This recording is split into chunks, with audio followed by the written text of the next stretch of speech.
Assalamualaikum warahmatullahi wabarakatuh. Kali ini kita melanjutkan obrolan tentang PLN ya, tentang kelistrikan. Sekarang Abah mau bicara tentang proses bisnisnya lah ya. Bagaimana kondisi usaha di bidang kelistrikannya di Indonesia. Sekarang ini di Indonesia yang berlaku undang-undangnya tuh Undang-Undang Nomor 30.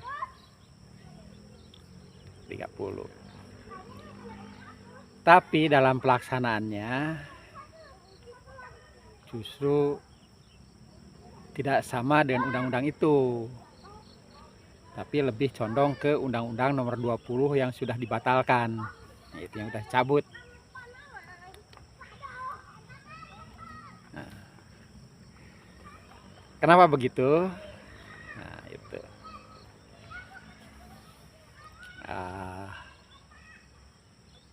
Hal itu tidak lepas dari white paper ya. Yang sudah Abah ceritain lebih awal ya, mengenai white paper. Bagaimana dinamikanya waktu itu white paper sampai jadi Undang-Undang Nomor 20, diprotes karena nggak ada unbundling, karena ada unbundling dan dikabulkan oleh MK, maka terbentuklah Undang-Undang Nomor 30 dengan tidak memasukkan unbundling. Itu. Unbundlingnya tidak masuk. Tapi kalau kita lihat struktur PLN sekarang, justru melaksanakan Undang-Undang Nomor 20 itu. Itu lucunya. Justru yang dilaksanakan tuh, yang berkembang tuh pelaksanaan Undang-Undang 20, bukan Nomor 30. Gitu. Kenapa? Yang asalnya PLN itu kan sentralistik lah ya, terpusat tuh, dari PLN pusat, wilayah atau distribusi terus ke bawah sampai ke kantor jaga dulu, di bawah satu badan. Itu awalnya. Sekarang dengan berdasarkan Undang-Undang 30 bahwa PLN itu bisa berusaha dari hulu ke hilir, gitu. Lucunya justru berubah. Pertama dibentuklah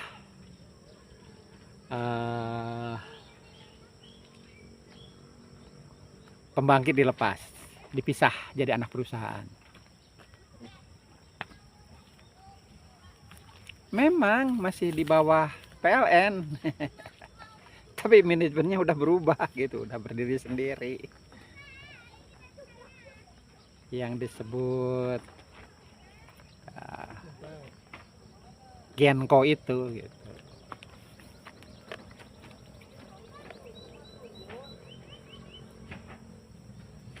Justru menjadi punya manajerial sendiri, yang sifatnya anak perusahaan. Ya dulu sih hanya GM ya, GM yang bagian dari manajerial pusat kan. Sekarang lepas jadi anak perusahaan, di mana dipimpin oleh direktur utama juga gitu loh. kosnya jadi naik. Waktu itu waktu generasi pertama, pensiun generasi pertama itu pensiunan dari PJB dan PJT kalau masalah waktu itu awalnya itu lebih tinggi dari pensiunan PLN dengan peringkat yang sama gitu loh.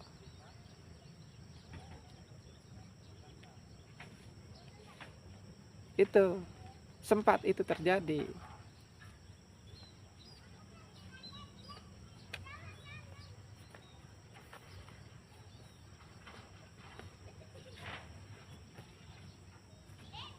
Waktu ditanya memang tanya kenapa gitu kan. Ya katanya mengikuti undang-undang. Loh, emang dijadikan swasta itu, dilepas dari PLN. Enggak, masih konsolidasi katanya gitu. Dengan ya udah disebutkan lah namanya ya. Itu.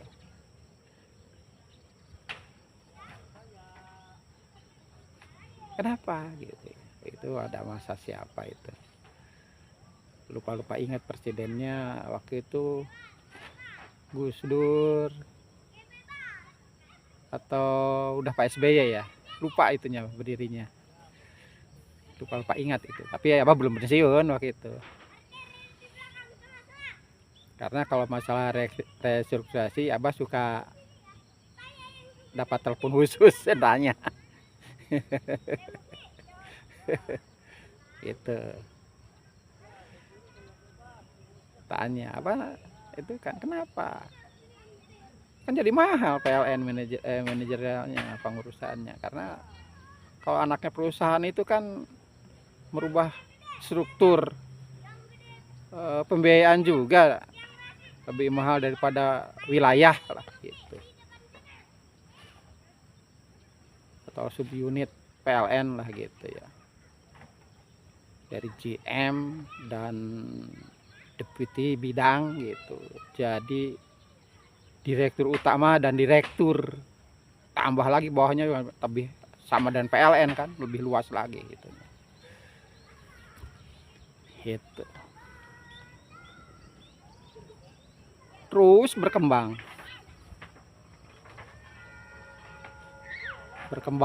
terus sampai muncul anak perusahaan sampai pemeliharaan segala macam menjadi anak perusahaan.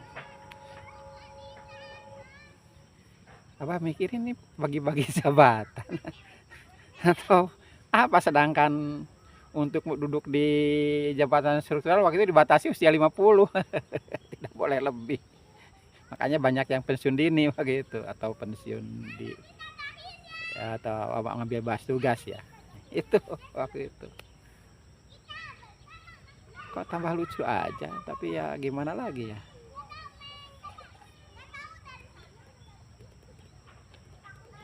kita Abah sendiri hanya ya ngurut dada aja ya, kita tonton aja lah gitu.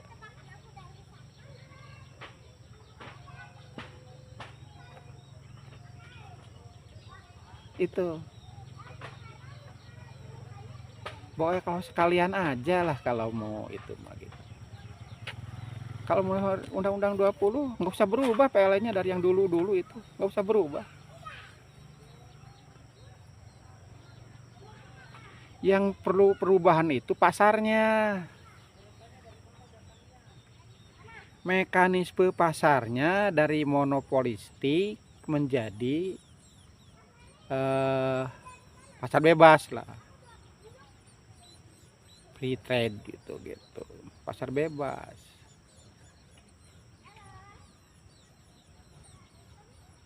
Dan dengan Undang-Undang 30 tidak butuh lagi badan pengawas pasar tenaga listrik, tidak butuh, cukup menggunakan unit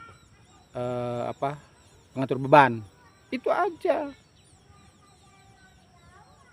sehingga PLN bisa memiliki tambahan pendapatan lah, walaupun mungkin dari sisi penjualan ada gangguan, tapi tidak terlalu signifikan lah, tidak terlalu signifikan. PLN tetap jadi market leadernya.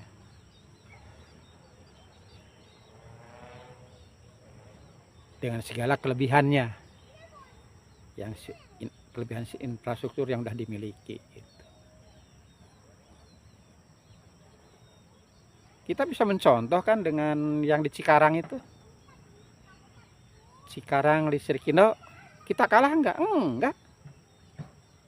Kita lihat aja jujur ke dalamnya di wilayah kawasan industri itu. Padahal di sana ada ketentuan kalau berusaha di situ, bangun pabrik di situ harus beli listriknya dari pembangkit setempat. Tapi nyatanya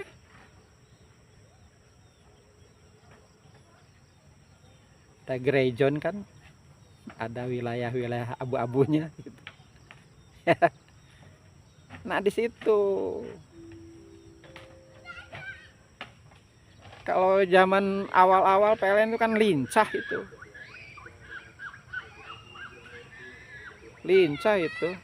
murah, lincah gitu kan, cepat proses itu, tak, tak, tak, tak, tak. Ada di satu tangan ya. Kalau sekarang kan enggak.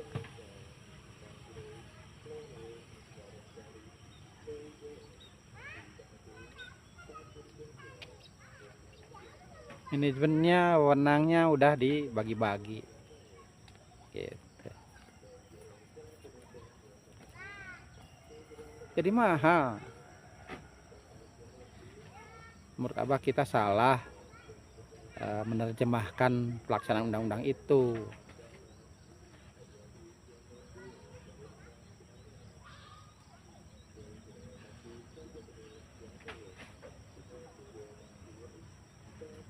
Abah sempat diajak bicara masalah rencana dibentuknya retail itu, unit retail itu. Sempat itu. Wah, apa mau dituntaskan? Apa pikir gitu.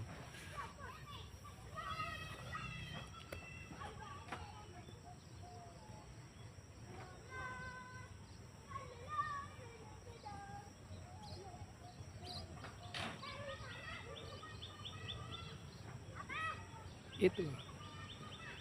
Sekarang Abah tanya ini aja lah. Dulu kan yang paling ditakuti oleh para direksi PLN itu kan losis ya. Betul enggak?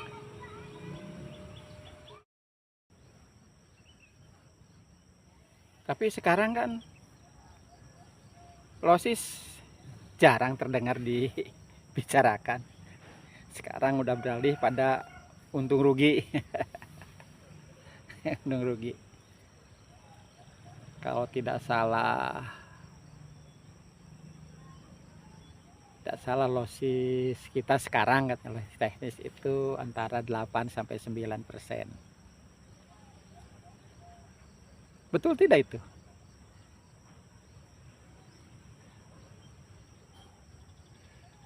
Kalau dulu kan besar tuh. Abah sering kalau main ke gudang lihat ada petugas yang bawa TIC ya. Apa tuh? Udah ganti jaringan Pak katanya gitu. Oh, coba lihat. Itu TIC itu kan berbeda itunya apa kekerasannya. Ada yang keras banget gitu. Ada yang masih empuk lah. Yang keras itu berarti kan akibat panas ya. Berarti di pasa itu losis kan. Gede menceng si gardunya menceng.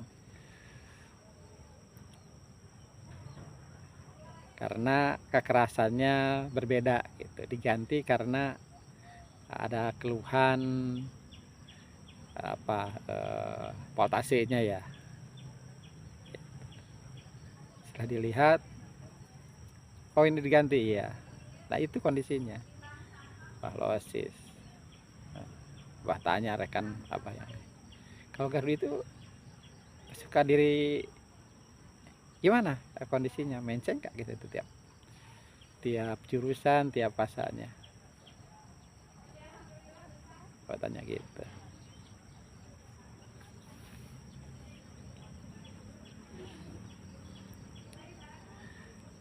itu masih dalam kontrol kita.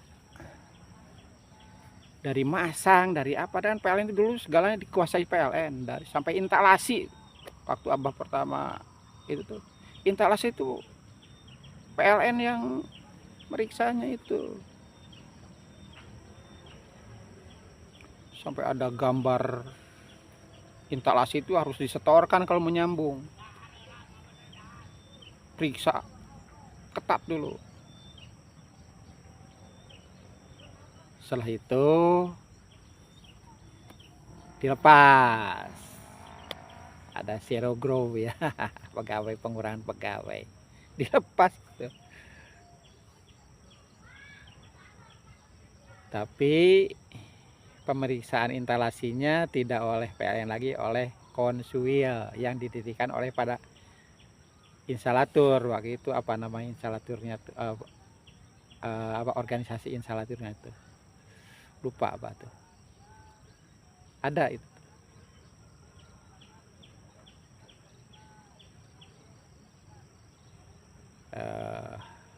Nah, ada konsuil itu, dan yang kerja biasanya pensiunan PLN itu dikaryakan. Pensiunan PLN itu yang beraktivitas di konsuil itu. Akli dulu tuh, ada akli ya. Gitu. Jadi PLN hanya ngetap aja, hanya nyalakan saja. Setelah instalasinya ada sertifikatnya gitu, bahwa instalasinya bagus gitu kan.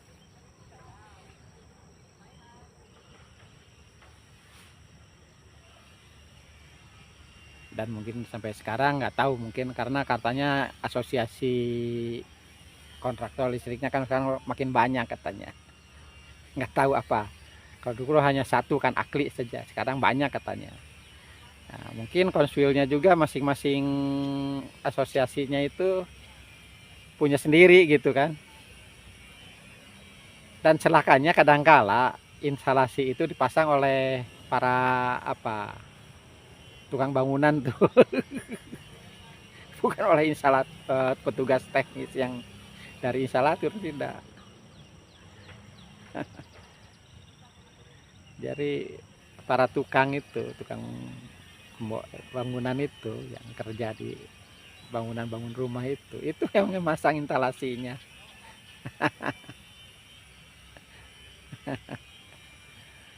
Makin longgar, makin sini makin longgar. Nah, sekarang kalau dulu kan ketat untuk pemeliharaan jaringan atau pemasangan, penarikan jaringan baru kan masih PLN, walaupun pelaksanaannya dibantu oleh diborongkan lah gitu ke instalatur ya, dan kelas tertentu. Dan sekarang gangguan segala macam oleh anak perusahaan. Pelaksananya statusnya outsourcing. Kalau dulu pakai tetap, outsourcing.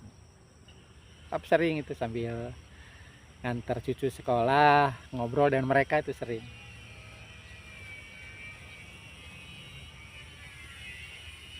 Itu anak perusahaan sekarang.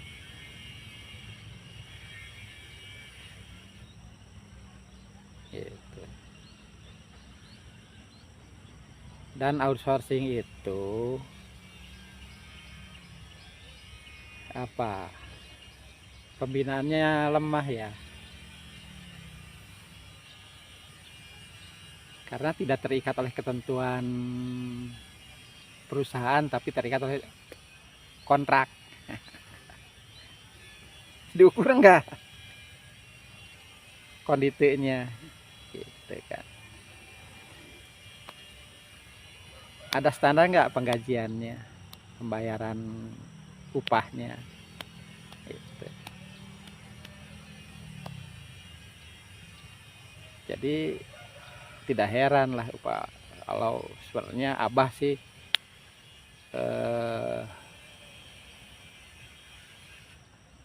rasanya losis itu masih 2 digitan lah. Yakin, yakin apa? Masih 2 digit sebetulnya. Itu walaupun katanya udah pakai mekanisme pengontrolnya apanya di GI di mana terpasang alat ukurnya. Tapi distribusi memang ada untuk gardu-gardu distribusi. Kalau dulu kan ada gambar rayon, ada apa. Sekarang apakah masih ada? Setiap gardu berapa losisnya gitu, akibat apa, bisa tekan enggak gitu. Apa pastilah di samping pencurian dan sebagainya,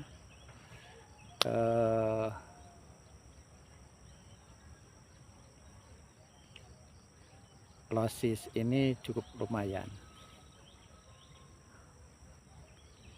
Kalau di tingkat TMTR, TMTT sampai sudah iyalah, yakin lah. Karena deviasinya kan nggak ada di sana. Hanya secara teknis aja lah ya, matematis itu.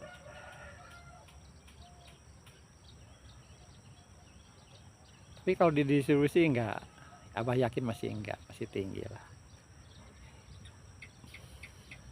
Masih tinggi. Gitu.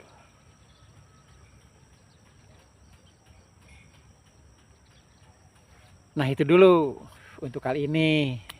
Nanti kira-kira apa ya? Mungkin mekanisme pasarnya lah nanti kita bicarakan. Bagaimana kalau seperti sekarang masih